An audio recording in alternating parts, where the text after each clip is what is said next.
एरसमा block अंतर्गत पद्मपुर पंचायत मठसाई आश्रम अनुसूचित जाति और जनजाति विद्यालयर प्रधान शिक्षक तपन कुमार दास को भुवनेश्वर बुद्ध मंदिर प्रांगण में संबर्धित करा जायतिला। इस संबर्धना उत्सव में रोटारी क्लब गवर्नर तथा पूर्वतन कटक जिलापाल अनिल सामल और भुवनेश्वर दक्षिण विधायक सुशांत राउत, भुवनेश्वर विधायक अनंत नारायण जेना, श्रीजुक्त दास को पुष्पगुच्छ उफ ढकन सहित राज्यस्तरीय सर्टिफिकेट और कप दे संबर्धित करथिले। शिक्षक मानकर कार्य दक्षता अनुसार राज्य में 68 जन शिक्षक मानक राज्यस्तरीय पुरस्कार अतिथि माने संबर्धित करथिले। मु तपन कुमार दास मठसाई आश्रम स्कूल प्रधान शिक्षक। मु 15 वर्ष धरी पारेश्वर गवर्नमेंट गर्ल्स हाई पादीगढ़ विज्ञान शिक्षक हिसाब से काम करी। ए 2 वर्ष है ये प्रधान शिक्षक भाई कार्य कर। तो जो राज्यस्तरीय पुरस्कार पाइले केमती कौन सफल यात्रा?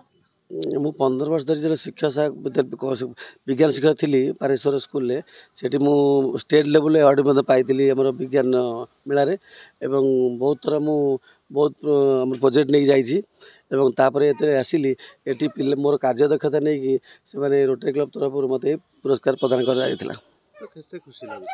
ये तो बहुत भल लगुच राज्यस्तरीय पुरस्कार पाइबा छोटिया कथा नुह एवं ए बहुत प्रशासनिक अधिकारी और विधायक मैंने उपस्थित थे आसला बहुत भल लगुच राज्यस्तरीय पुरस्कार प्राप्त जगतसिंहपुर एकमात्र शिक्षक थी। तो चटुआ पंचायत केते गर्व गौरव आप निश्चित भाव गर्व गौरव मत भल लगुच मो बयस कम थिला बेबे आउरी मोर आउ चाकरी 11-12 वर्ष अच्छी किंतु यही पुरस्कार पाई आशा कर भविष्य एमती आग को मोर उन्नति हो एवं आउरी पुरस्कार प्राप्त हुए। अन्य शिक्षक मैंने कौन आप कहे वार्ता मु भावुची पिला मानकर शिक्षा स्वास्थ्य एवं से जेहेतु आमर रेसिडेंशियल स्कूल पिला मानकर मु 2 वर्ष अड़ कार्य कला भितर पिला मानकर स्वास्थ्य हो बा शिक्षा हो बा से रहा खाଇବା समस्त भल भाव देखी तारी उपर कार्य दक्षता मत पुरस्कार दि जाइतिला। तो बर्तमान तो शिक्षार सरकार जो शिक्षा पर विभिन्न प्रकार स्कीम बाहर कर पिला मानकु जो शिक्षक माने शिक्षा टिके व्यतिक्रम करछन्ती आपण कौन कह निश्चित सरकार जहाँ कर भल पदक्षेप किंतु आमको डेडिकेशन हवा दरकार जमी शिक्षार प्रसार प्रसार हो एवं सरकार जो कार्यक्रम नौ निश्चित भाव उपयोगी पिला छात्री मान उपयोगी निश्चित भाव